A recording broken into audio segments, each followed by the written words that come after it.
بسم الله الرحمن الرحيم خياري kusoo dhawaada shabakadan Saadaq Tutorials gaar ahaan barashada koorskeeni Java Programming Language. Tutorialkeena maanta waxaan ku arki doonaa qaabka loo compile karayo our face Java program anagoo isticmaalayna operating system kan la dhaho Windows anagoo isticmaalayna a simple text editor sida Notepad oo kale maadaama uu yahay programkeeni u horeeyay waxa ogaataa programs kala soo socda waxaan isticmaali doonaa GUI editors sida NetBeans Eclipse gaan oo kale meeshan ku jira waxyaalahaas isticmaali doonaa Intel IG laakiin programkeeni u horeeyay maanta waxaan isticmaali doonaa Notepad marka wuxuu uga duwan yahay kuwaas waxa waaye Notepad-ka everything waa manual wax kasta adaa laga rabaa inaad si manually u qortid haddii error aad samaysid inaad adiga xalisid uu ka dhib badan yahay kulley kuwa kale Notepad-ka noo kici waxaan rabnaa marka hore waxaan u sheegnay si aan Java program u qorno oo u ran garayno waxaan u baahannahay text file so inaan ku qorano koodkeena ama Java code so waxaan qoraynaa simple program soo bandhigayo hello world programkan sharaxaadiisa iyo wax kasta waxaan ku arki doonaa tutorialska soo socda laakiin hadda waxaan rabnaa inaan aragno kaliya qaabka loo ran gareeyo iyo behind the scene waxa ka dambeeya yani qaabka Java program loo ran gareeyo so hadda waxaan bilaabanaa inaan qorno koodkeena public class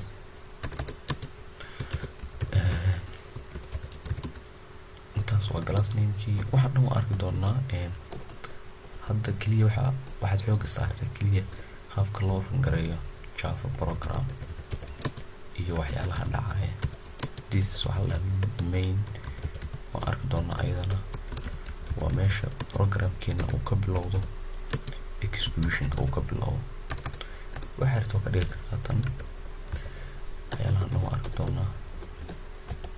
waxaan rabnaa marka hadda inaan qorno simple program oo soo bandhigayo maxay hello world marka this code kan 7 line wuxuu soo bandhigi doonaa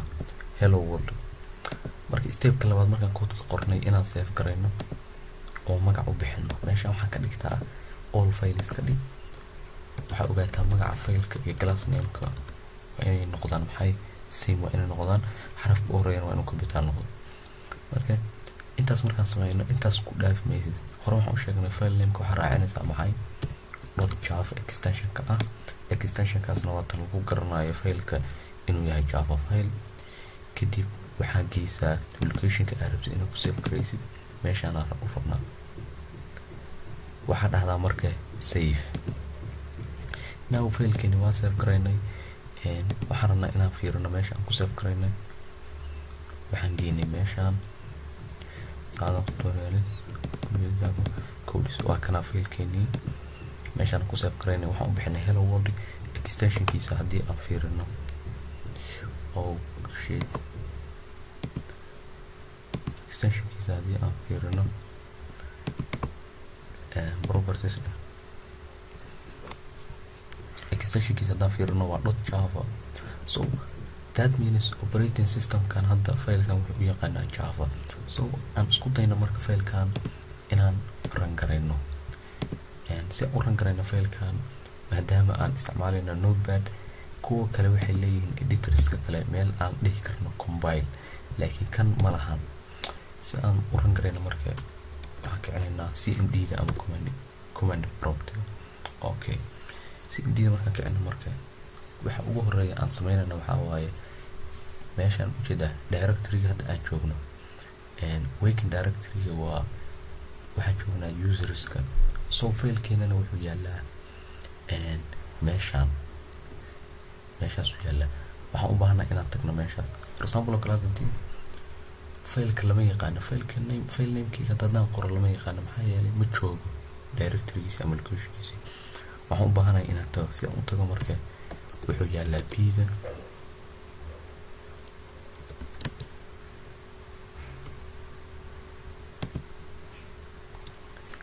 kadib waxaan leenahay cd ama change directory. waxaan sii tegaynaa folderka saada tutorials interde, kadib waxaan sii tegaynaa cd leh folder kale oo la dhaho complete java, kadib waxaan leenahay cd folder kale oo la dhaho codes. faylkeena marka meeshaan u yaalaa si aan waxaan iskaga tirtiro cls leh. now marka hadda waxaan rabaa intaasoo dhan waxay ahayd inaan tago folderka uu yaalay faylkeena.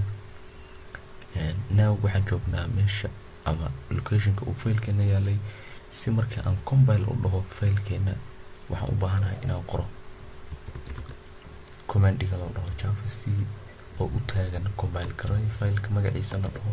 kadibna waxaan qoraynaa file nameka. file nameka siduu u qoran yahay inaan u qortaa.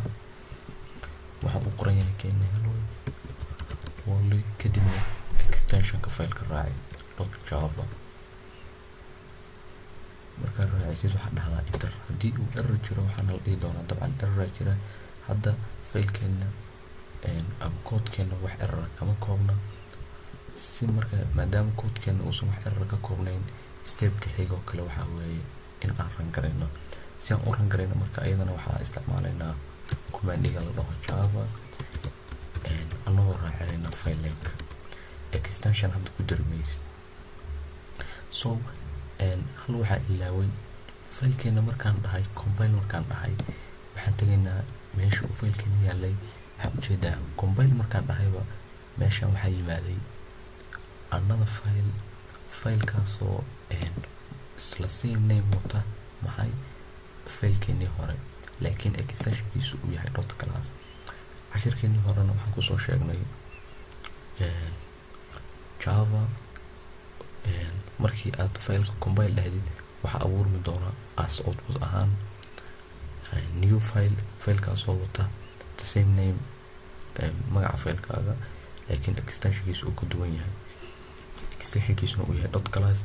faylka magaciisa waxaa la dhahaa waa bytecode. faylkan wuxuu ka kooban yahay maadaama luqadan java ay tahay high level language, computerka ama machiinkana uusan fahmin, koodkaagi waxaa loo bedeli doonaa machine language ama wax computerka uu fahmi doono, taasoo lagu keydinayo faylkan la dhaho hello world.class. kadib stepka xiga markii faylkaas la abuuray waxaad samayn doontaa inaad rangaraysid. si aad u rangaraysidna waxaad isticmaali doontaa keywordkan java, commandigan java, file namekii, kadibna waxaan leenahay enter aan leenahay. intaas markaan qorno dabcan waa kana faylkeena waxaan dhahnay waxaa noo soo bandhigtaa hello world oo meeshan aan ku qornay. waxaa ujeedaa in lasoo bandhigay hello world. so taasna waxay ahayd programkeena u horeynay java.